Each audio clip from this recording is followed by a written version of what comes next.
Hello everyone. Today we're going to talk about the 3 most common mistakes people make when they're buying a home. So, here we go.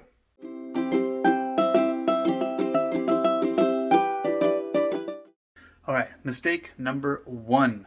You let somebody run your credit.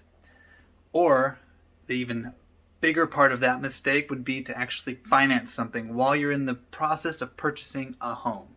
So I'm talking about after you've already gotten pre-approved, you've already got all your stuff submitted, you're out shopping for homes, maybe even already have an accepted offer on a home, and you're in the actual process of buying a home.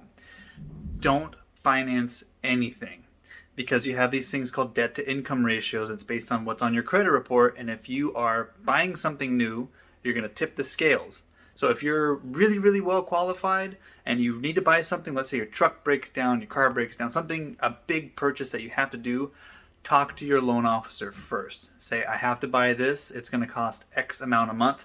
Do I still qualify for what I'm looking to do with that new payment? And they'll take a look at it and say yay or nay. But don't just arbitrarily start buying stuff. That's a very quick way for people to actually fall out of escrow and then not qualify for anything that they want. So that's number 1.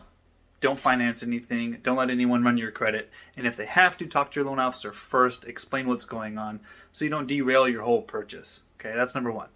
Number 2, don't move your money around.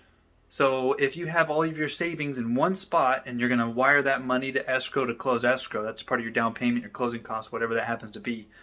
Don't move your money around. Don't start consolidating and moving stuff around from different accounts because you're going to have to paper trail all of that movement. You're going to have to get transaction summaries. You're going to have to show the money leaving an account and going to an account. If you have to move your money from one place to another, ask your loan officer and make sure you already have everything documented. If it's an account that he already knows about, he or she, if you already have 2 months of bank statements showing that account and everything's been reviewed and it looks fine, then that's different because then you already know it's coming from. But don't move your money around. Don't start putting cash into your account because you want to use it towards something else or whatever, because you can't trace cash. It can muddy the waters very quickly and it can become a nightmare while you're trying to buy a home because now you have to document all this stuff, and sometimes you can't always document things, and that can make things very difficult. No one wants to run into that. You want a nice, smooth transaction when you're buying a home. You want to have as few things to worry about as possible.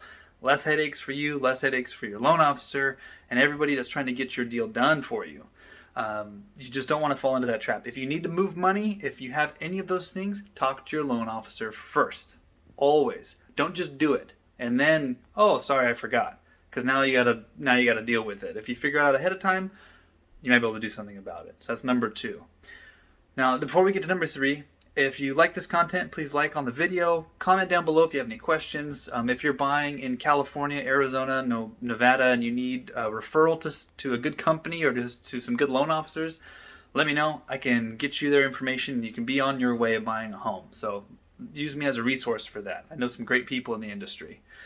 And if you haven't already, subscribe to the channel. It'll help it grow and get this information out there. As I've said before, I'm not selling anything. I'm really just trying to add value and help people in this process of buying a home and how crazy it can be, and help you avoid some very unpleasant pitfalls.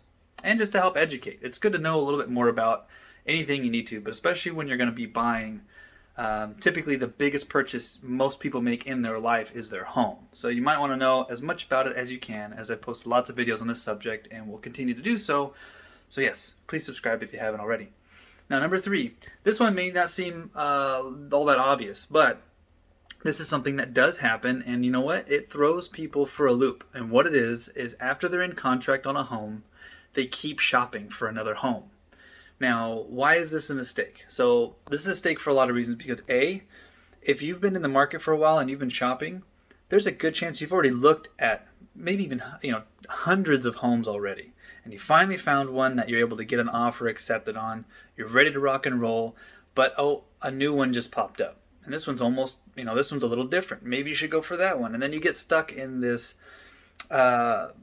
paralysis by analysis. You're thinking, maybe I should pull out on this one. Maybe I should go for that one. I recommend to everybody, once you're in contract on a home, stop shopping. You're still going to get the email alerts from wherever you've been shopping. You're still going to get all that stuff. Just ignore it because the grass is always greener on the other side. It's gonna cause issues where you end up pulling out on transactions and going on into new ones, and then pulling out on those and going on to new ones, and it's a headache for everybody involved because you end up just wasting a lot of people's time opening escrow and getting in contract on a property just to pull back out again. Now, will you find other properties? Yes. Will they be similar to what you've been looking for? Probably. But the one you're in escrow on, the one that you're buying, if everything's going the way it should go, stick with it. Otherwise, it's a headache for you, and anybody who's ever bought something of a significant value is always thinking about the other things they could have bought. So just put your mind at ease. Don't even do it. So anyway, that's it for today's video, guys. That's my top 3 things to avoid while you're purchasing a home, while you're in the process. Do yourself a favor. If you ever have questions and you're doing it and you don't know if you should be moving money, you have to buy something or finance it, whatever those things are, call your loan officer. Trust me, they will love that call that you're asking ahead of time to figure this out, just so you don't derail your whole situation, your whole purchase that you're doing. So that's it for me. All right, guys, take care. Peace.